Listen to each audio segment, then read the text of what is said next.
My mentor gave me one chilling rule to save my life. When I come to you begging for mercy, turn your back and walk away. I thought he was paranoid until the night he showed up at my door covered in blood. They say a man's reputation is like a mirror. Once it's cracked, you can glue the pieces back together, but the reflection will never be the same. In the world of high-stakes corporate architecture, your reputation isn't just a mirror, it's your currency. I spent 10 years building mine, brick by painstaking brick, moving from a junior drafter to a lead project manager at one of the most prestigious firms in the city. I was the fixer, the guy who could bridge the gap between a billionaire client's ego and a structural engineer's reality. But in that world, the higher you climb, the thinner the air gets, and the more people are waiting at the bottom for you to lose your footing. I lived in a quiet, slightly dated townhouse complex on the edge of the city. It was a place for people who valued privacy over prestige. My neighbor, Elias Thorne, was a man who seemed to have been carved out of old oak. He was 80, maybe 85, with eyes that looked like they'd seen the rise and fall of empires, or at least the rise and fall of a lot of powerful men. Elias had been a high-level crisis consultant back in the 70s and 80s, the kind of man who got paid 6 figures just to tell a CEO which bridge to burn and which one to cross. We had a ritual. Every Sunday evening, we'd sit on our shared porch with a glass of cheap bourbon. He didn't talk much about his past, but when he did, I listened. He called it sharpening the blade. Reputation, David, he told me one night, his voice like gravel in a blender, is a weapon your enemies will try to use against you. They'll try to make your greatest virtue look like your darkest vice. If you're generous, they'll call you a pushover. If you're meticulous, they'll call you a micromanager.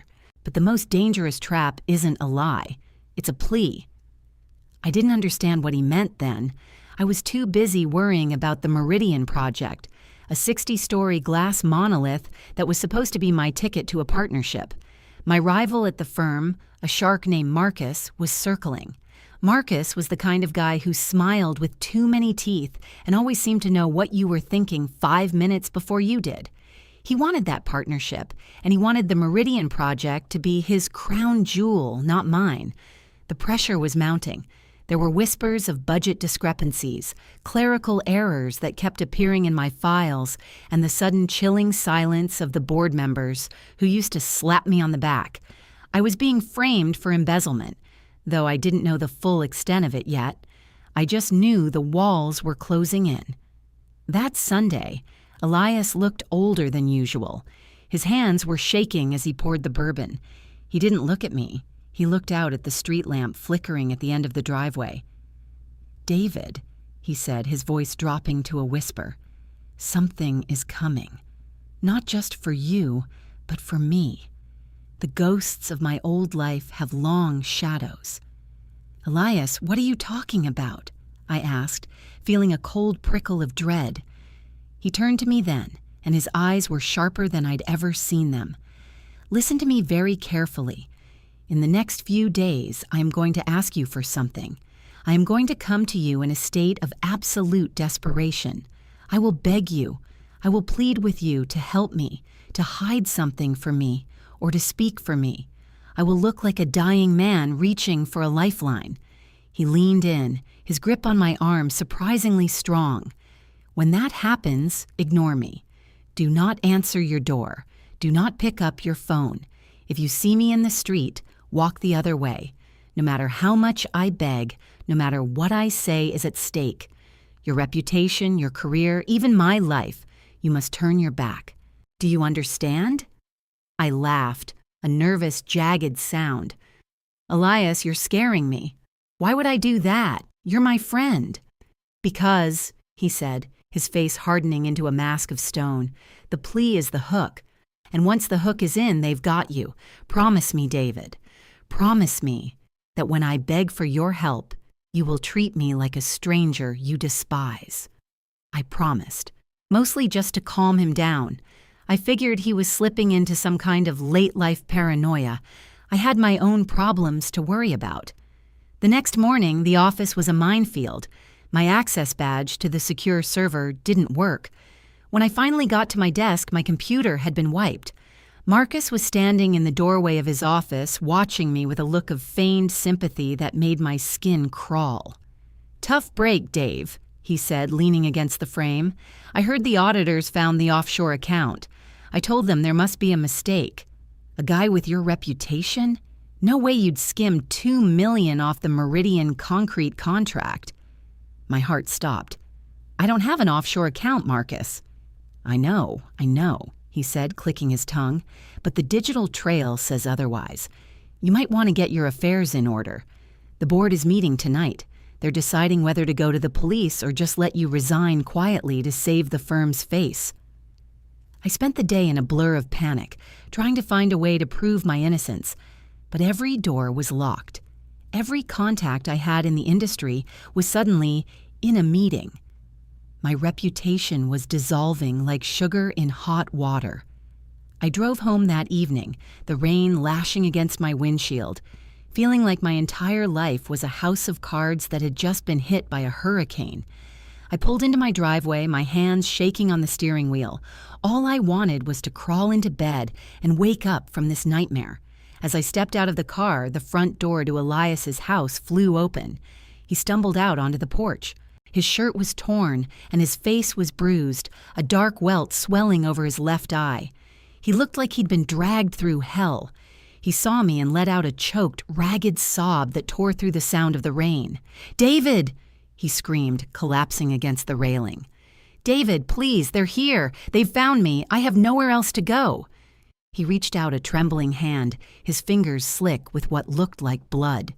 He began to crawl toward the stairs, toward my house, his eyes wide with a terror so primal it made my heart hammer against my ribs. "Please, David, help me. Just let me in for 5 minutes. They're going to kill me if you don't." I took a step toward him, my instinct to help my friend overriding everything else. But then I remembered the porch. I remembered the bourbon. I remembered his voice, cold and certain. "The most dangerous trap is a plea." I froze. Elias was sobbing now, his forehead pressed against the wet wood of the steps. Behind him, in the shadows of his open front door, I saw a flicker of movement, a dark silhouette that shouldn't have been there. "David, please," he wailed, his voice cracking.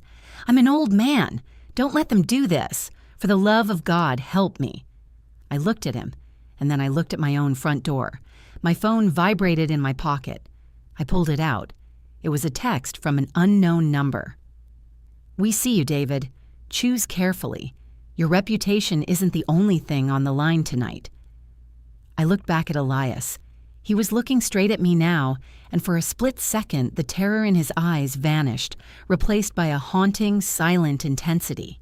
He mouthed 2 words, so small I almost missed them through the rain. "Ignore me." But then he screamed again, a sound of such sheer agony that it echoed off the neighboring houses.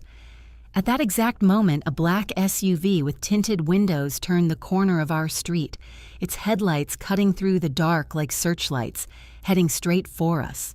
The headlights of the black SUV washed over me, blindingly bright, turning the rain into needles of white light. My heart was a drum in my chest, beating a rhythm of pure, unadulterated panic. Elias was still on the ground, his fingers clawing at the wet pavement, his cries for help becoming more shrill, more desperate. "David! They're going to kill me! Please!" Every fiber of my being screamed at me to run to him. This was the man who had sat with me every Sunday for 3 years. He had shared his bourbon, his silence, and his hard-earned wisdom. How could I stand here and watch him suffer? But then, his voice from the previous night echoed in my mind, drowning out the rain. "You must treat me like a stranger you despise." The SUV came to a halt right at the edge of my driveway. 4 men stepped out. They weren't wearing masks, and they weren't dressed like street thugs. They were in dark, tailored overcoats, the kind of men who looked like high-end private security or corporate fixers. They moved with a clinical, terrifying efficiency. One of them, a tall man with a buzz cut and a face like a hatchet, looked at me. He didn't point a gun. He didn't threaten me. He just watched, his eyes cold and calculating. "David!" Elias shrieked, his voice breaking. He was halfway across the grass now, dragging his body toward my porch. "Open the door! Please, for the love of God, just let me in!" I felt a bead of sweat roll down my spine despite the freezing rain. I looked at the man with the buzz cut. He was holding a phone up, the screen glowing. He wasn't calling someone. He was filming.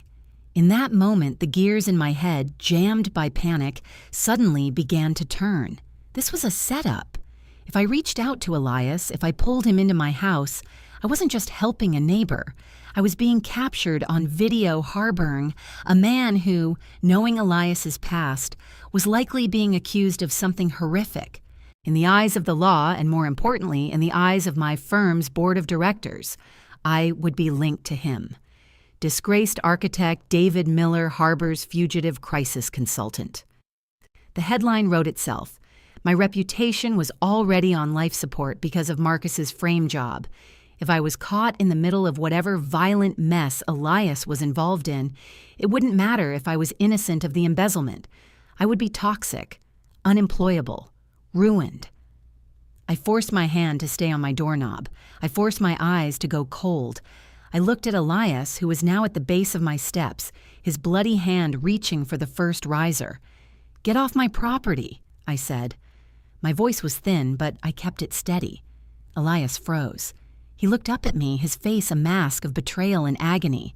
"David, what are you saying? It's me." "I don't know you," I said, the words tasting like ash in my mouth. "I've told you before, old man, stop bothering me. If you're in trouble, call the police. Don't bring your drama to my door."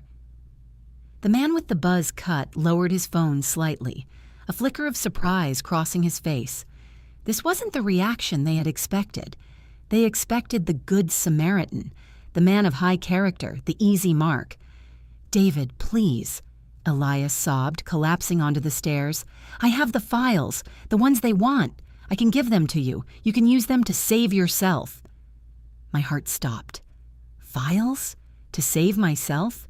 Was he talking about the Meridian Project? Was he offering me the evidence to take down Marcus?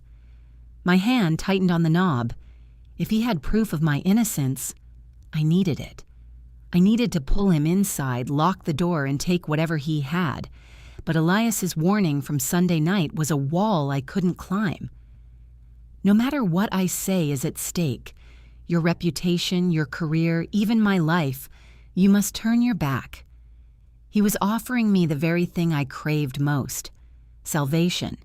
And he had warned me that even that would be a lie.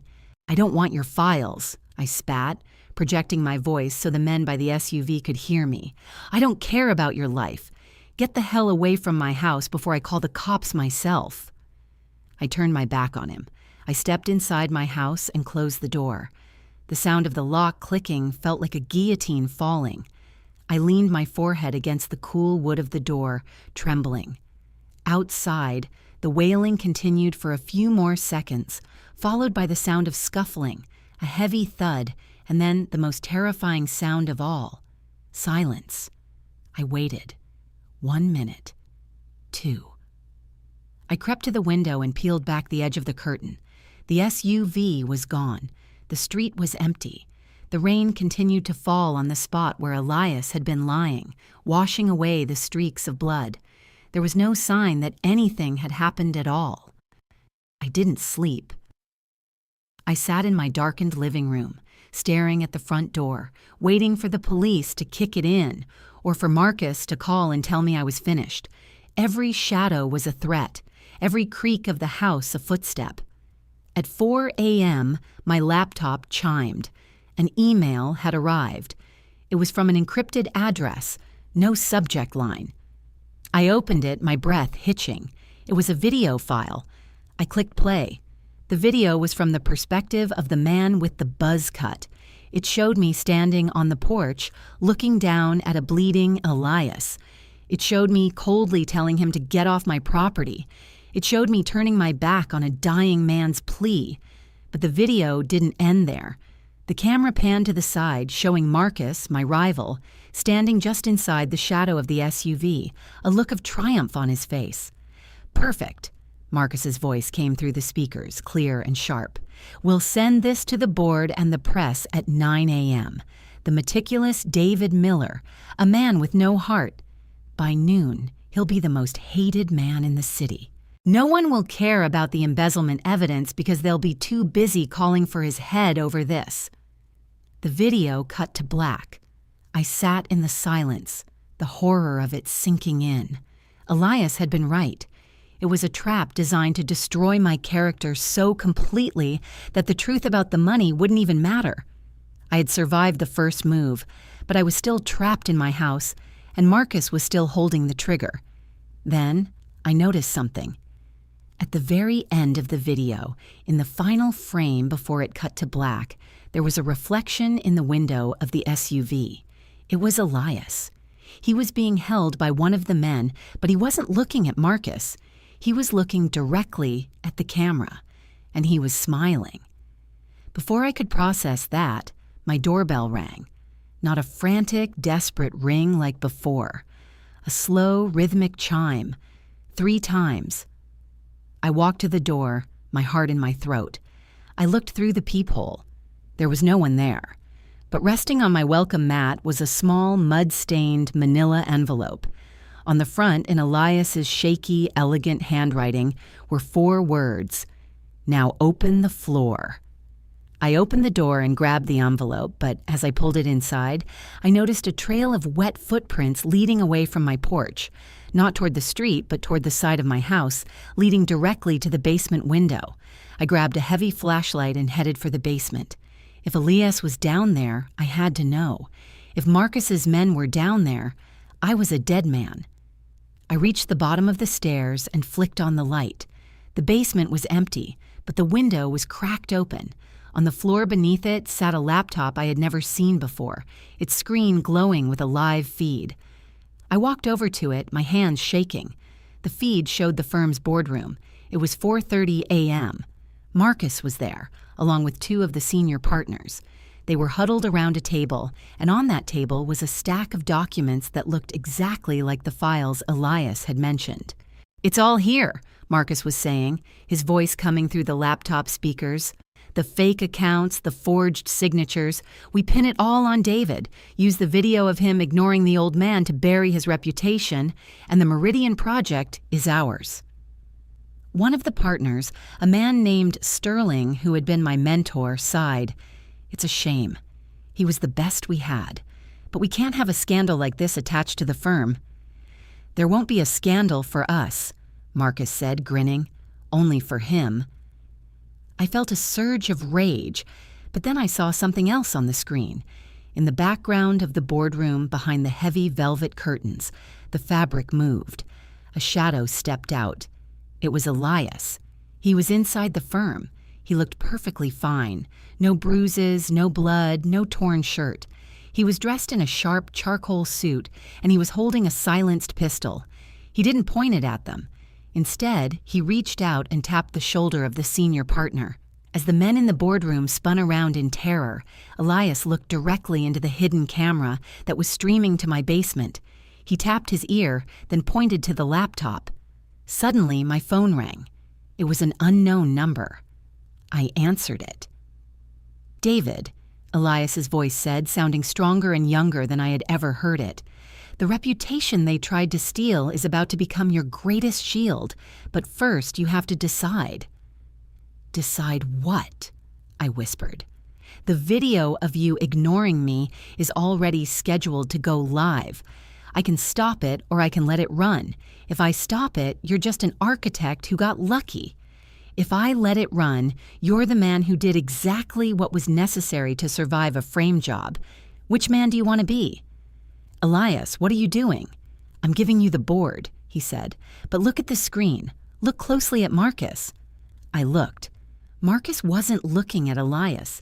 He was looking at the phone in his own hand, and his face had gone deathly pale. He turned the screen toward the camera, and my blood turned to ice. The screen showed a live GPS tracker, and the red dot was moving through my house. Right now.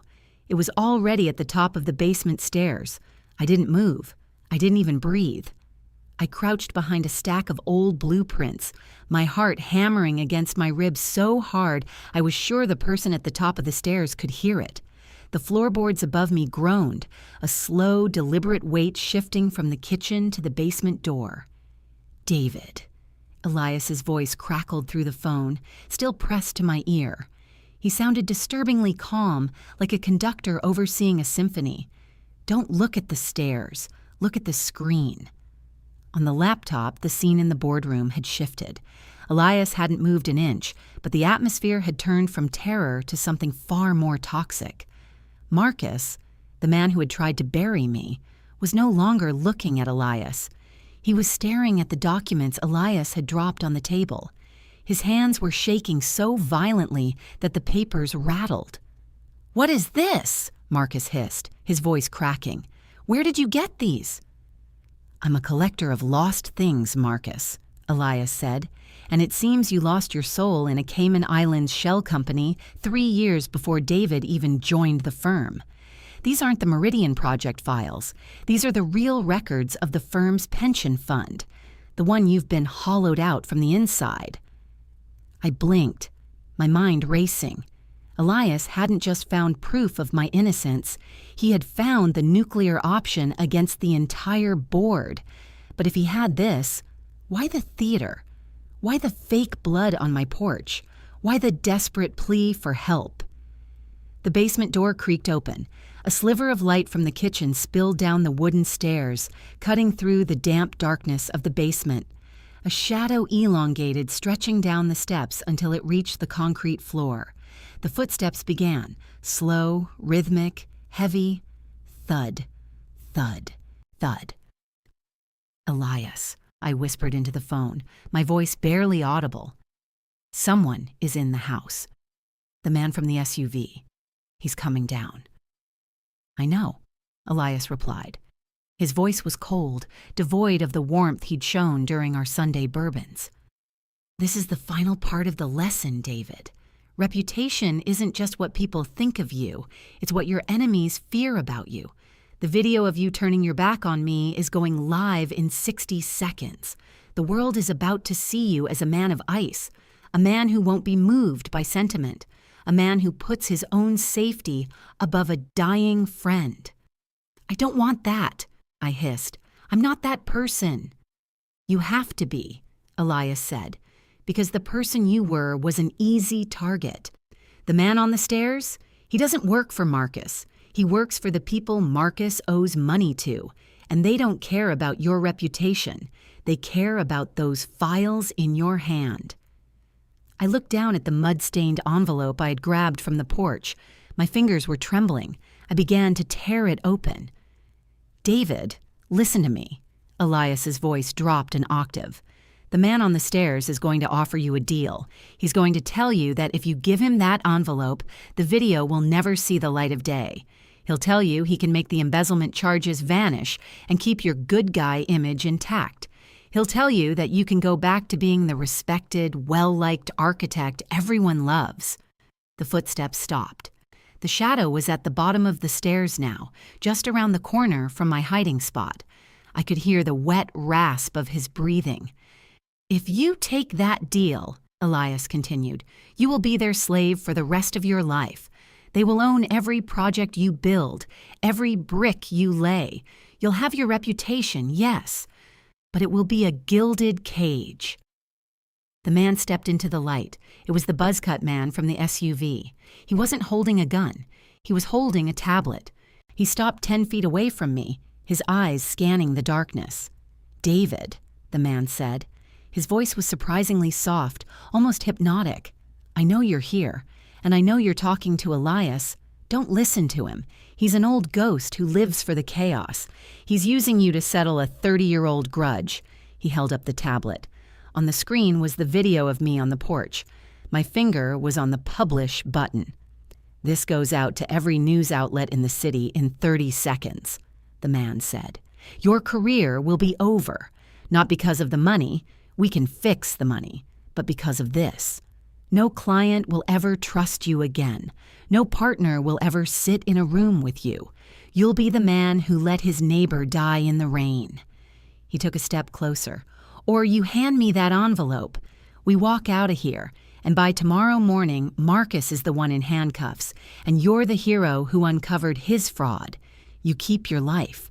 You keep your name. You just have to give us the papers." I looked at the laptop screen. In the boardroom, Elias was watching the camera, waiting. He looked like a statue. He wasn't helping me. He was watching me drown. "5 seconds, David," the man with the buzz cut said, his thumb hovering over the tablet. I looked at the envelope in my hand. I had finally ripped it open. Inside wasn't a stack of files. It was a single glossy photograph and a small silver key. The photograph was old, the edges yellowed. It showed 3 men standing in front of a construction site 30 years ago. One was a young Elias Thorne. The second was Sterling, the senior partner at my firm who had just betrayed me, and the third man was my father. But my father hadn't been an architect. He'd been a simple contractor who had died in what I was told was a tragic site accident when I was 10. In the photo, however, he wasn't wearing a hard hat. He was wearing a suit, and he was holding a ledger that looked identical to the one Elias had just used to blackmail the board. "Time's up," the man said. Suddenly, the basement was flooded with sound. My phone began to vibrate uncontrollably in my hand. Notification after notification. The video was live. I could hear the faint sound of a news alert coming from the man's tablet. "Viral video. Local architect ignores brutal assault on elderly neighbor." The man with the buzz cut looked at the tablet, then back at me. A slow, cruel smile spread across his face. "You're a fool, David. You chose the old man's pride over your own life. Now you have nothing." He reached into his coat, and this time he didn't pull out a tablet. He pulled out a suppressed pistol. "And since you're no longer useful as a puppet, I suppose you're just a liability." He leveled the gun at my chest. I backed away, my heel hitting the laptop on the floor. "Wait," I yelled, holding up the silver key from the envelope. "You don't know what this opens. Elias told me everything." The man paused, his finger tightening on the trigger. "Elias tells everyone everything. That's his flaw. He thinks truth is a shield. It's just a target." "It's not just truth," I said, my voice shaking as I looked at the photograph one last time. I realized then that my father wasn't standing with Elias and Sterling. He was being held by them. His face wasn't smiling. It was bruised, just like Elias's had been tonight. The realization hit me like a physical blow. The wisdom Elias had given me wasn't about saving my reputation. It was about something much darker. The man with the buzz cut raised the gun again, but before he could fire, the laptop screen behind me erupted in a deafening roar. In the boardroom, a flash of white light obscured everything. Then came the sound of breaking glass and screaming. The man flinched, looking at the screen. In that split second, I lunged for the heavy architectural model on my desk, but I tripped over the laptop cord. As I fell, I saw something on the laptop screen that the flash had revealed. Elias wasn't holding a gun anymore. He was holding a detonator, and he was looking directly into the camera, his lips moving. I didn't need the audio to know what he said. "Run, David!" The house shook as a massive explosion rocked the foundations, but it didn't come from the boardroom. It came from the garage, right above my head. The ceiling joists groaned, and the smell of gasoline and fire filled the air. The man with the buzz cut was thrown off balance. I scrambled toward the basement window, the one Elias had left open. But as I reached for the ledge, a hand grabbed my ankle. I looked back. The man was on the ground, his face bleeding, but his grip was like iron. He wasn't trying to kill me anymore. He was trying to pull me back into the fire. "You think he saved you?" the man gasped, coughing through the thickening smoke. "Look at the key, David. Look at the engraving." I looked. On the tiny silver head of the key, there were 3 letters. DMA. David Miller, Associates. my father's firm, the one that was supposed to have never existed. The explosion wasn't for us, the man wheezed, his eyes wide with a sudden realization. It was for the evidence. He's cleaning house, David. He's not saving your reputation. He's erasing your history. Above us, the floorboards began to collapse. A wall of flame roared down the stairs. I kicked out wildly, my boot connecting with the man's jaw. His grip loosened, and I hauled myself up through the narrow window, tumbling out into the mud and the rain. I stood up, gasping for air, watching my house, my life, become a funeral pyre. The sirens were already wailing in the distance. I looked down at the key and the photo in my hand, the only things I had left. And then my phone buzzed one last time. A new video had been uploaded to the firm's private server. I opened it with shaking fingers. It was my father. He was sitting in the same office I had occupied for 10 years. He looked tired, older than I remembered. He looked at the camera and spoke. "David, if you're seeing this, it means Elias has finally come for you, and it means I failed to kill him when I had the chance." The video on the screen didn't flicker, even as the heat from my burning house began to singe the air around me. My father's face, frozen in a time I barely remembered, looked out with a mixture of pity and grim resolve. "Elias doesn't save reputations, David," my father's voice continued, competing with the roar of the flames and the distant approaching wail of sirens. "He cauterizes them. He told you to ignore him so that the world would see you as a monster. He needed you to be a pariah, because a man with a good reputation is a man who can be leveraged. A man with nothing left to lose is the only one who can finish what we started." The video cut to black. I stared at the dark screen, my mind reeling. The wisdom Elias had shared wasn't a gift of protection, it was a tactical demolition of my life. By refusing to help him, I had provided the finishing blow to my own character. To the public, I was now the heartless architect who watched his mentor bleed out in the rain. To the board, I was a liability they could never associate with again. I was effectively dead to the world, and according to my father, that was exactly where Elias wanted me. I shoved the phone into my pocket and scrambled away from the burning townhouse. The heat was becoming unbearable, the siding of my home melting into toxic tears. I ducked into the shadows of the tree line that bordered the complex just as the first fire truck roared around the corner, its red lights splashing against the blackened trees. I needed to move. I looked at the silver key in my hand. DMA David Miller, Associates. My father's name. My name. I checked my phone. The viral video was spreading like a wildfire, fueled by the internet's bottomless hunger for a villain. The ICE architect was already trending. I saw a comment on a local newsfeed. "Find him, make him pay." The irony was a bitter pill. Elias's wisdom had saved me from being a corporate scapegoat only by making me a public execution target. I navigated the back streets, keeping my hood up and my head down. Every time a car passed, I felt a jolt of adrenaline. I wasn't just hiding from the men in the SUV anymore. I was hiding from a city that now knew my face and hated it. The photo Elias had left me held the clue. I pulled it out, shielding it from the rain. The construction site in the background wasn't the Meridian Project. It was the old shipyard district, the bones of the city before the glass skyscrapers took over. In the corner of the frame was a rusted sign for a warehouse, Section 4, Berth 12. It took me an hour to reach the docks. The rain had turned into a steady, freezing drizzle that smelled of salt and diesel. The shipyard was a graveyard of rusted shipping containers and crumbling brick structures. I found Berth 12 at the end of a pier that looked like it was one high tide away from collapsing into the harbor.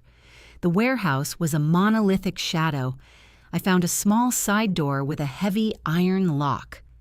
My hand shook as I inserted the silver key.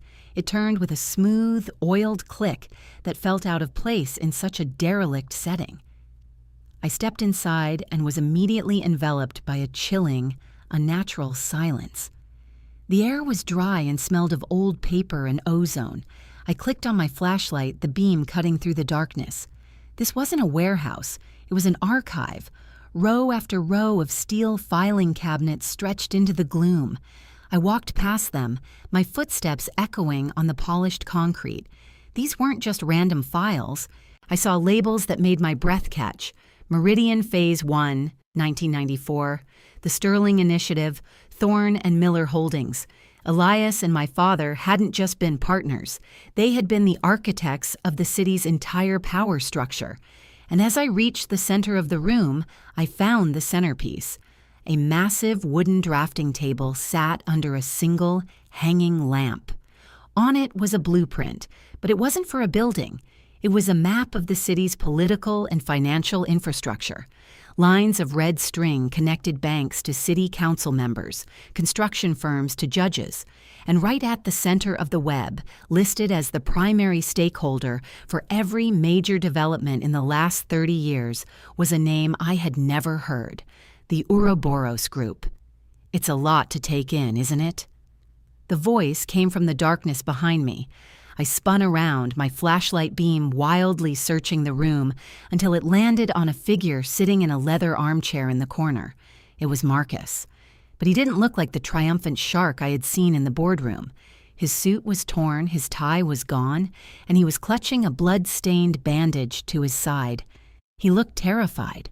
"Marcus, what the hell are you doing here?" I demanded, keeping the light on his face. "Hiding," he rasped, his voice a pathetic shadow of its former self. "The explosion at the firm. It wasn't meant to kill the board, David. It was meant to kill me. Elias didn't bring those files to blackmail us. He brought them to mark us for disposal. He's clearing the board." "You tried to ruin me," I shouted, taking a step toward him. "You framed me for embezzlement. You made that video." "I was told to," Marcus cried, his eyes wide with desperation. "The Ouroboros Group. They needed a fall guy for the Meridian budget collapse. Elias was supposed to handle you, but he went rogue. Or maybe this was always his plan. He's not protecting you, David. He's using you as the trigger for the system's self-destruct." Marcus reached out a trembling hand toward the drafting table. "Look at the date on that map, David. Look at the bottom right corner." I leaned over the table, my heart hammering. The map wasn't 30 years old. The ink was fresh. The date at the bottom was tomorrow's, and under the title, The New Meridian, there was a list of names under the heading, Liquidated Assets. My name was there. Marcus's name was there. Elias's name was there. But there was one more name circled in gold. It was a name that made the floor feel like it was dropping out from under me. It was the name of the woman I had been seeing for 2 years. The woman I thought was a freelance journalist, the only person who knew where I went when I needed to disappear. "She's not a journalist, David," Marcus whispered. "She's the cleaner, and if you're here, it means she's already behind you." I didn't have time to turn around. The sound of a heavy bolt sliding into place echoed through the warehouse, followed by the low, rhythmic thud of a heavy-duty air filtration system starting up. Then a familiar, soft voice came over a hidden intercom system. "David, I really wish you hadn't opened the floor. Elias's wisdom was meant to keep you in the dark where you were safe. Now I'm afraid you've made yourself part of the renovation." The lights in the warehouse flickered and died. In the sudden darkness, the sound of a hissing gas began to fill the room from the vents above. "David!" Marcus screamed, but his voice was cut short by a wet, choking sound. I scrambled toward the door, but my vision was already blurring. I reached for the silver key in my pocket, but as I pulled it out, I realized it was glowing. Not with light, but with a faint, pulsing heat. I looked at the key, and then at the map on the table, one last time. In the center of the web, where the Ouroboros name had been, the ink was shifting, revealing a hidden set of coordinates that pointed not to a building, but to a location in the middle of the harbor. As the gas filled my lungs and my knees buckled, I felt a hand reach out of the darkness and grab my hair, pulling my head back. "The key isn't for a door, David," she whispered into my ear. It's a detonator, and you just armed the entire city." The gas was sweet, like rotting apples. It filled my lungs, heavy and cloying, pulling the world into a blur of gray and shadow. Elena, the woman I had shared my bed and my secrets with for 2 years, held me with a grip that was terrifyingly tender. She wasn't just a journalist, she was the scalpels of the Ouroboros group, the invisible hand that pruned away the branches of the city that grew too tall or too crooked. "It's okay, David," she whispered, her voice a cruel lullaby. "Elias was a fossil. He thought he could teach you to be a predator, but you're just a builder. Builders make things for people like us to own, and when the building is finished, the builder is just clutter." My vision was failing, but my fingers were still curled around the silver key, DMA. It was pulsing with a fierce, localized heat now, the internal battery or chemical reaction triggered by my touch. My father's firm, my father's legacy. I remembered the basement of the townhouse. "Now, open the floor." Elias hadn't meant the basement floor. He meant the blueprints. In architecture, the floor refers to the foundation. I looked down at the drafting table, the map of the city shimmering through the haze of the gas. I realized then that the warehouse wasn't just an archive. It was the structural anchor for the entire shipyard district. I didn't lunge for Elena. I didn't try to fight the gas. I did what a builder does. I found the weak point. With the last of my strength, I slammed the silver key into the center of the drafting table, into the gold circle that marked the Ouroboros group. The key wasn't a detonator for a bomb. It was a physical override for the warehouse's pneumatic bracing. The sound was like a thunderclap inside a coffin. The steel floor plates groaned and buckled. Elena let go of me, her eyes widening as the center of the warehouse began to drop. The heavy filing cabinets, filled with 30 years of the city's darkest secrets, slid toward the opening like a metal avalanche. I rolled to the side, tumbling into the darkness of a ventilation shaft I had spotted earlier. As I fell, I heard Elena's scream, followed by the roar of seawater rushing into the warehouse. The building wasn't just a vault, it was a plug. And I had just pulled it. The cold harbor water hit me like a physical blow, shocking the gas out of my system. I fought the current, kicking toward the surface, my lungs screaming for air. I broke the surface 50 yards from the pier, gasping, the rain still falling, indifferent to the chaos below. Behind me, the warehouse was being swallowed by the harbor. It didn't explode, it simply vanished into a whirlpool of its own corruption. I dragged myself onto a floating dock, shivering, my heart a jagged stone in my chest. I pulled out my phone, the rugged, encrypted device Elias had insisted I buy months ago. It was still working. There was one new notification, a private link to a live stream. I clicked it. The feed was from a drone hovering over the Meridian Project, the glass monolith that was supposed to be my crowning achievement. The building was glowing in the night, a beacon of corporate power. But as I watched, the lights on the top 10 floors began to blink in a specific pattern. Morse code. The plea is the hook. The truth is the line. The reputation is the sinker. Suddenly, the video of me on the porch, the one that had branded me a monster, began to play on every digital billboard in the city. But it was different. It was the full, unedited version. It showed the SUV pulling up. It showed the men with guns. And it showed me leaning down toward Elias before I turned away. In this version, the audio was enhanced. You could hear me whispering to him, and him whispering back. "I've got the data, David. They think you're turning your back on me. That's the only way they'll let you live long enough to reach the warehouse. Make them believe you're heartless. Make them believe you're one of them." The video cut to a split screen. On the left, it showed me ignoring Elias. On the right, it showed the real-time data dump from the sinking warehouse. Thousands of documents, emails, and bank records from the Ouroboros group streaming onto the public internet. The narrative shifted in seconds. I wasn't the man who let his neighbor die. I was the man who had sacrificed his own name to go undercover and dismantle a decades-old conspiracy from the inside. My reputation wasn't just saved, it was canonized. I stood up, my legs shaking, and looked across the water. A small black boat was idling a few hundred yards away. A single figure stood on the deck, silhouetted against the city lights. Elias. I found a discarded skiff and rowed out to him. By the time I reached the boat, the sun was beginning to bleed over the horizon, turning the harbor into a sea of bruised purple and gold.